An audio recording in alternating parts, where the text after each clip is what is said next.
नमस्कार। आज की इस व्याख्यान माला में अपने बात करते हैं पेशी तंतु की संरचना और पेशी तंतु संकुचन का तंतु विसर्पण सिद्धांत, किस प्रकार से पेशियाँ संकुचित होती हैं इसके बारे में बात करेंगे इस वीडियो में। तो अपने बात कर रहे हैं पेशी तंतु। पेशी तंतु है वो एक्टिन और मायोसिन प्रोटीन का बना होता है।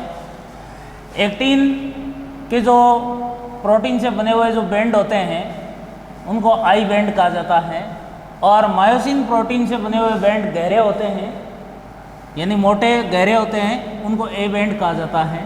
तो आई बैंड है वो एक्टिन प्रोटीन से बने हुए हल्के बैंड है, और ए बैंड है वो मायोसिन प्रोटीन से बने हुए गहरे बैंड है। आई बैंड के बीच में जेड लाइन पाई जाती हैं और ए बैंड के बीच में एम लाइन पाई जाती हैं, और जो ए बैंड है उनके बीच में जो स्पेस है उसको एच क्षेत्र कहा जाता है। ये अपने एक्टिन और मायोसिन प्रोटीन की बनी हुई पेशी तंतु की संरचना है। अब अपने बात करते हैं कि पेशियां जब संकुचित होती हैं तो ये किस प्रकार से तंतु विसर्पण सिद्धांत के अकॉर्डिंग कार्य करती हैं। तंतु विसर्पण सिद्धांत की अगर अपने बात करें, जैसे मान लो ये एक्टिन प्रोटीन है और एक्टिन प्रोटीन का बैंड कौन सा हुआ, आई बैंड, और ये मायोसिन प्रोटीन है यानी ए बैंड हो गया इसका। तो और ए बैंड के बीच की जो ये लाइन दिख रही है आपको, एम लाइन। अब तंतु विसर्पण सिद्धांत के अनुसार पेशियां संकुचित कैसे होती हैं। जैसे ही पेशी संकुचित होती है तो उस टाइम क्या होता है, ये एक्टिन तंतु जो है वो मायोसिन के ऊपर फिसल जाते हैं और ये अंदर की ओर खिंच जाते हैं। एक्टिन है वो, और मायोसिन को ऊपर से कवर कर लेते हैं। ये देखो, ये यहाँ पर जगह ज़्यादा है, गैप ज़्यादा दिखाई दे रहा है, और ये नीचे वाला कम है। इसको तंतु विसर्पण सिद्धांत, यानी तंतु है वो एक दूसरे के ऊपर क्या होते हैं, विसर्पित होते हैं। अब ये क्रियाविधि किस प्रकार से संपन्न होती है इसके बारे में अपने बात करते हैं। तो सबसे पहले उत्तेजन होता है, अलग अलग स्टेप में होगी पेशी संकोचन की क्रियाविधि। पेशी तंतु उत्तेजित होगा तंत्रिका आवेग के कारण पेशी संधि पर तंत्रिकाक्ष के सिरों। अब इसमें क्या है कि पेशी तंतु में क्या है, तंत्रिकाएं होती हैं, इसके टच में होती हैं, और तंत्रिकीय आवेग जैसे ही पेशी तंतु पर पहुंचते हैं तो इसके अंतिम सिरों से एक रासायनिक पदार्थ निकलता है। तंत्रिका के, ये तंत्रिका है, इस तंत्रिका के अंतिम सिरों से एक रासायनिक पदार्थ निकलता है जिसको बोलते हैं neurotransmitter acetylcholine. Acetylcholine, इसका श्रावण किया जाएगा। ये एसिटाइलिन कोलिन जो है वो प्लाज्मा झिल्ली में सोडियम के प्रति पारगम्यता बढ़ा देता है। इसकी झिल्ली के अंदर सोडियम के प्रति पारगम्यता बढ़ जाती है, और सोडियम आयन है वो इसके अंदर प्रवेश करने लगते हैं। सोडियम आयन अंदर प्रवेश करेंगे और धनात्मक विभव अंदर उत्पन्न हो जाएगा, सक्रिय विभव उत्पन्न होता है, जिसको यानी सोडियम आयन अंदर जाएंगे। जैसे ही तंत्रिका आवेग पहुंचेगा, सोडियम आयन अंदर पहुंचने शुरू हो जाएंगे और अंदर सक्रिय विभव उत्पन्न हो जाएगा। इसे पेशी की उत्तेजन अवस्था कहते हैं।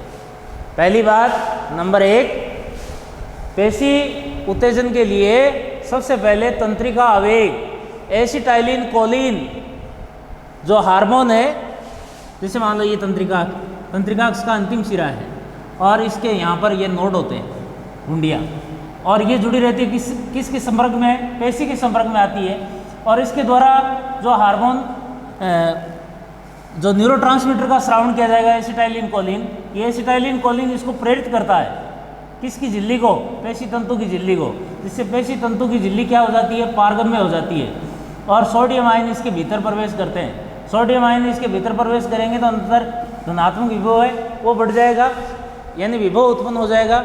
इसे पेशी की उत्तेजन अवस्था कहा जाता है। हाँ, उसके बाद नंबर 2, उत्तेजन संकुचन युग्मन बनेगा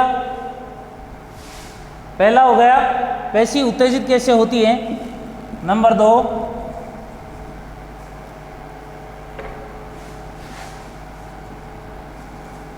उत्तेजन संकुचन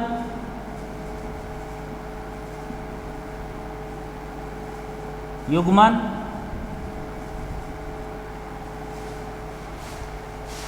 उत्तेजन संकोचन युग्मन होगा।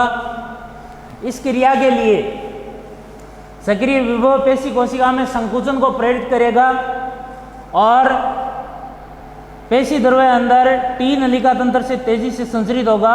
सक्रिय विभव के कारण कैल्शियम आयन अंतःप्रद्रवी जालिका, जिसे सार्कोप्लाज्मिक रेटिकुलम कहते हैं, इससे मुक्त हो जाते हैं। जालिका में से कैल्शियम आयन मुक्त होकर ट्रोपोनिन सी, एक प्रोटीन होती है, उससे जुड़ जाते हैं। ट्रोपोनिन सी से जुड़ते हैं कैल्शियम आयन। कैल्शियम आयन जैसे ही ट्रोपोनिन सी से जुड़ते हैं, यानी सोडियम आयन अंदर प्रवेश किया, विभव उत्पन्न हो गया। विभव उत्पन्न होते ही उसके बाद में सार्कोप्लाज्मिक रेटिकुलम SCR, यानी जिसको अंतःप्रद्रवी जालिका कहा है, इस पेशी तंतु के अंदर होती है, वो कैल्शियम आयन छोड़ती है। और उस कैल्शियम आयन के द्वारा कैल्शियम आयन क्या करते हैं, तेजी से बाहर निकलेंगे और ये एक प्रोटीन से जुड़ जाएंगे जिसको बोलेंगे ट्रोपोनिन। कौन सी प्रोटीन? ट्रोपोनिन। ट्रोपोनिन से जुड़ जाएंगे। ट्रोपोनिन से जुड़ेंगे और जिसके फलस्वरूप एक्टिन के सक्रिय स्थल पर उपस्थित ट्रोपोमायोसिन और ट्रोपोनिन दोनों वहां से हट जाते हैं। यहां पर एक्टिन का जो सक्रिय स्थल होता है उस पर कौन सी प्रोटीन होती है? ट्रोपोनिन और ट्रोपोमायोसिन, दो प्रोटीन होती है। ये दोनों प्रोटीन क्या करती है, इसको अंदर की तरफ खींचने से रोकती है। जैसे ही कैल्शियम आयन इस पर जाकर के जुड़ता है, ये दोनों हट जाएंगे यहां से। तो ट्रोपोनिन और ट्रोपोमायोसिन एक्टिन से हटेंगे। पहले उत्तेजना होगी, उत्तेजना के होने के बाद में कैल्शियम आयन मुक्त होगा। कैल्शियम आयन क्या करेगा? ट्रोपोनिन और ट्रोपोमायोसिन को एक्टिन से हटा देगा, एक्टिन फ्री हो जाएगा। एक्टिन से हटाने के बाद में और मायोसिन में क्या उत्पन्न होता है, यहाँ से ये प्रोटीन तो हट गई, ये प्रोटीन हटते ही मायोसिन में एक सेतु उत्पन्न होता है जिसको अनुप्रस्थ सेतु कहते हैं। ये अनुप्रस्थ सेतु क्या करता है, इस एक्टिन प्रोटीन को अंदर की तरफ खींचता है। ये इधर घूमेगी, ये सेतु घूम करके इधर लाएगा, इसको इधर वाला सेतु है वो इसको इधर लाएगा, यानी ये ब्रिज बन जाएगा, पुल बन जाएगा और ये दोनों अंदर की तरफ खींचेंगे। तो ये एक्टिन तंतु अंदर की तरफ आएंगे, मायोसिन के ऊपर फिसल जाते हैं, तंतु विसर्पण की क्रिया होती है। इस क्रिया के दौरान ये सेतु जब इसको खींच करके अंदर की तरफ ला रहा है तो ऊर्जा जो है वो एटीपी के रूप में इसको प्राप्त होगी।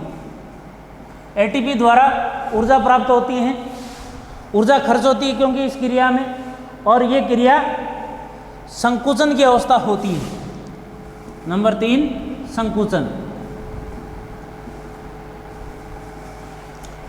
तो पहली अवस्था में न्यूरोट्रांसमीटर द्वारा उत्तेजना उत्पन्न होगी। उत्तेजना उत्पन्न होते ही सोडियम जाएगा अंदर, सक्रिय विभव उत्पन्न होगा। नंबर 2, सार्कोप्लाज्मिक रेटिकुलम द्वारा कैल्शियम उत्पन्न किया जाएगा। कैल्शियम आयन क्या करेंगे, ट्रोपोनिन और ट्रोपोमायोसिन को हटा देंगे, एक्टिन फ्री हो जाएगा। उसके बाद में मायोसिन से क्या उत्पन्न होगा, सेतु बनेगा और वो सेतु इसको अंदर की तरफ खींचेगा। अंदर की तरफ खींचेगा तो इनके बीच में गैप कम हो जाएगा, यानी एक्टिन तंतुओं के बीच में जो गैप है वो कम हो जाएगा और ये संकुचन की क्रिया होती है, अंदर की तरफ खींचा जाता है। इसके बाद में नंबर 4 पर होता है शिथिलन।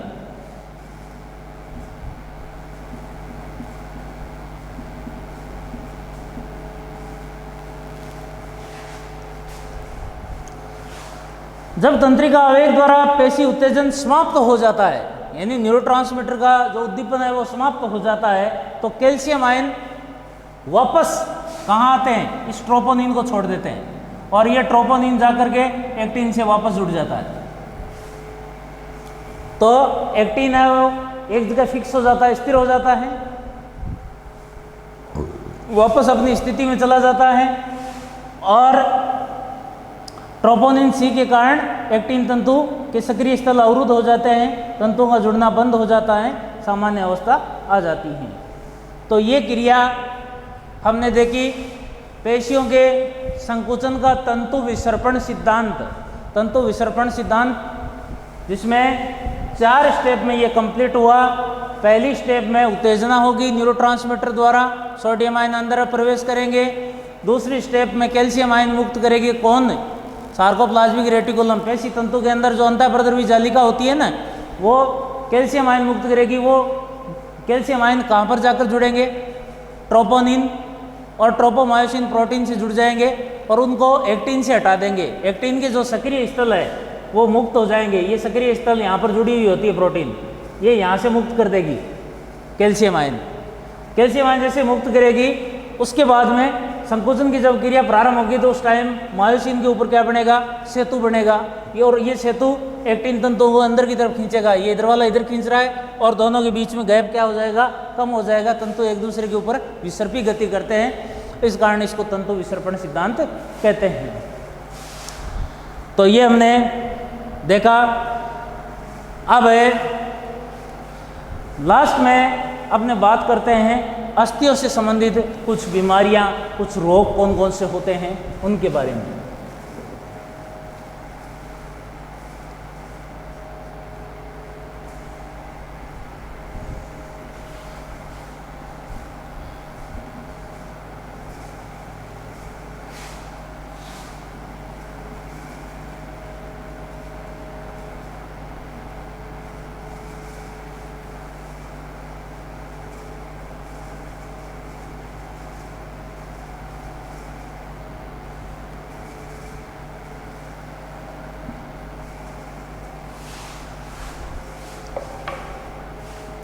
अस्थियों से संबंधित रोग नंबर 1, पहला रोग है संधि शोथ।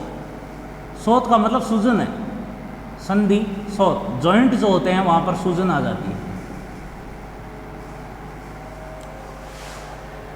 जोड़ों का दर्द या गठिया वाई, इसमें अस्थि की संधियों में जकड़न और दर्द के कारण चलना फिरना और उठना बैठना कठिन हो जाता है।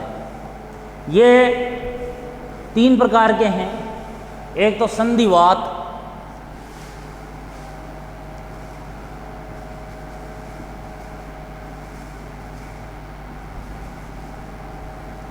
संधिवात रोग। इस रोग में संधि की झिल्ली में सूजन आ जाती है, जॉइंट्स जो होते हैं झिल्ली में सूजन आ जाती है, जिससे तरल का स्राव बढ़ जाता है और इस दाब बढ़ जाता है, इससे दर्द होने लगता है। इससे संधि का तापमान भी बढ़ जाता है और उस स्थान पर सूजन आ जाती है, संधि अचल हो जाती है। एक प्रकार का स्व प्रतिरक्षण रोग है। प्रतिरक्षा तंत्र स्वयं के ऊतकों पर आक्रमण करके इसे नष्ट कर देता है। और इसके बाद नंबर 2, ऑस्टियोआर्थराइटिस।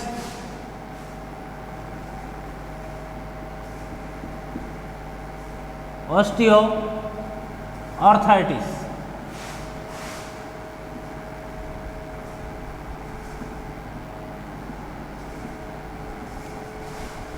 ऑस्टियोआर्थराइटिस जो होता है उसमें जॉइंट क्षतिग्रस्त हो जाता है, यानी सूजन नहीं आती।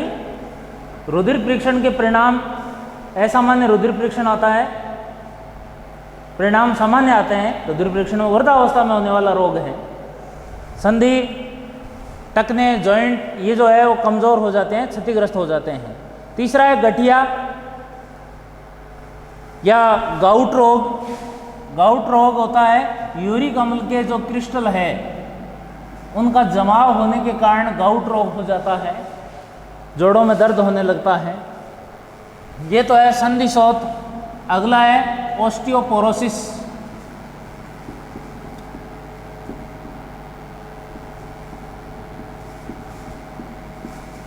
ऑस्टियोपोरोसिस